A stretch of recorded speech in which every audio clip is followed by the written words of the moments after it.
সৃষ্টিকর্তা কোনো কারণে এই ব্যক্তিটির হয়তো একটা হাত দেয়নি, কিন্তু মাথা আর জ্ঞান বুদ্ধি তো দিয়েছে। বগলের শত শত জীবাণু এবং ঘাম মিশ্রণের ফলে তৈরি হওয়া এই খাবার বানিয়ে ব্যক্তিটি কি প্রমাণ করতে চায় সেটা যদি আপনি বুঝতে পারেন তাহলে আমাদের তা কমেন্টে জানাতে পারেন। ফুচকা লাভাররা সবসময় ফুচকা খাওয়ার প্রতি কতটা আকর্ষণবোধ কাজ করে সেটা হয়তো আপনি ইতিমধ্যে অনেক দেখে ফেলেছেন।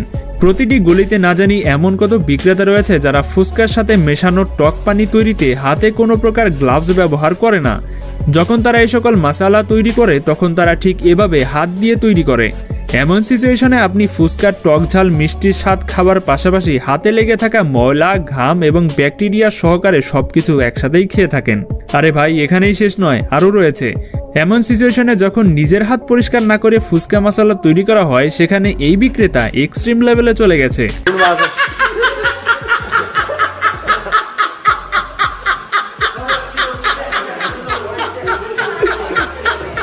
এখন এমন দৃশ্য দেখার পর যদি আপনার ফুচকা খাওয়ার প্রতি ইন্টারেস্ট থাকে তাহলে আপনারা খেতে পারেন। তারপরও আবারও বলে রাখি, এ সকল খাবার খাওয়া না খাওয়া সম্পূর্ণ আপনার ব্যক্তিগত ব্যাপার। আমরা শুধুমাত্র আপনাকে সতর্ক করছি। জাপানিজদের কাছে একটা ডিশ খুবই সুস্বাদু লাগে, যেটা মোচি নামে মার্কেটে বিক্রি হয়। হয়তো আপনারা জানেন না মার্কেটে এমন শেফ রয়েছে যারা এই ডিশকে এমন প্রক্রিয়ায় বানিয়ে থাকে যেটা দেখে আপনার খেয়ে ফেলা মোচি বমি করে বাইরে ফেলে দিবেন। এই ভিডিওটি কয়েক বছর আগে প্রচুর পরিমাণে ভাইরাল হয়েছিল, কেননা এখানে মোচি বানানোওয়ালা শেফ মোচি বানাচ্ছে নাকি মৌমাছি দিয়ে পরোটা বানাচ্ছে সেটাই বুঝতে পারলাম না। এই ডিশটা রোল করার সময় অনেকগুলো মৌমাছিকে এটার ভেতরে ঢুকিয়ে রোল বানিয়ে দেওয়া হয়, আর আপনারা সেটা কিনে খেয়ে থাকেন। যাই হোক, ভিডিওগুলো কি লাইক দেওয়ার মতো হচ্ছে? হলে দেরি করছেন কেন? এখনই ফটাফট লাইক করে দিন।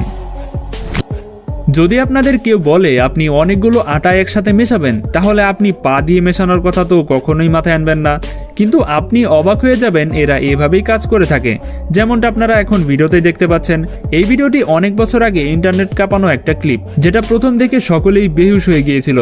হ্যাঁ, আমরা বিশ্বাস করি অনেকগুলো আটা একসাথে মেশানোর ক্ষেত্রে অনেক পরিশ্রম করতে হয়, তাই বলে পা দিয়ে মেশানো একটু তো বেশি বাড়াবাড়ি হয়ে গেল, তাই না? স্বাস্থ্য নিয়ে এরকম ছিনিমিনি খেলা আজকাল আমাদের আশেপাশে অনেক লোক রয়েছে, তারপরেও আমরা এই সকল খাবারই খেতে বেশি পছন্দ করি। বিবাহের অনুষ্ঠানের খাবারগুলো একটু বেশি সুস্বাদু হয়ে থাকে, কিন্তু আজকের এই ভিডিওটি দেখে প্রত্যেকটা বিবাহের অনুষ্ঠানে গিয়ে আপনার খোঁজ করতে মন চাইবে আসলে রান্নাটি হাইজেনিক নাকি আনহাইজেনিক। এই ছেলেটি একটা বিয়ের অনুষ্ঠানে নান রুটি বানানোর সময় রুটি তাওয়ায় দেওয়ার পূর্বে তাতে থুতু মিশিয়ে তারপর তৈরি করছে, আর বিয়ের অনুষ্ঠানে আসা সকলেই এই খাবার আনন্দের সাথে খেয়ে যাচ্ছে। ভিডিওটি ভাইরাল হবে এটা তো সবাই বুঝেছিল। তারপর এই ব্যক্তিকে ঘরে ডেকে নিয়ে ইচ্ছে মতো প্রথমে ধোলাই করা হয়, তারপরে তাকে পুলিশের হাতে তুলে দেওয়া হয়। তাহলে এখন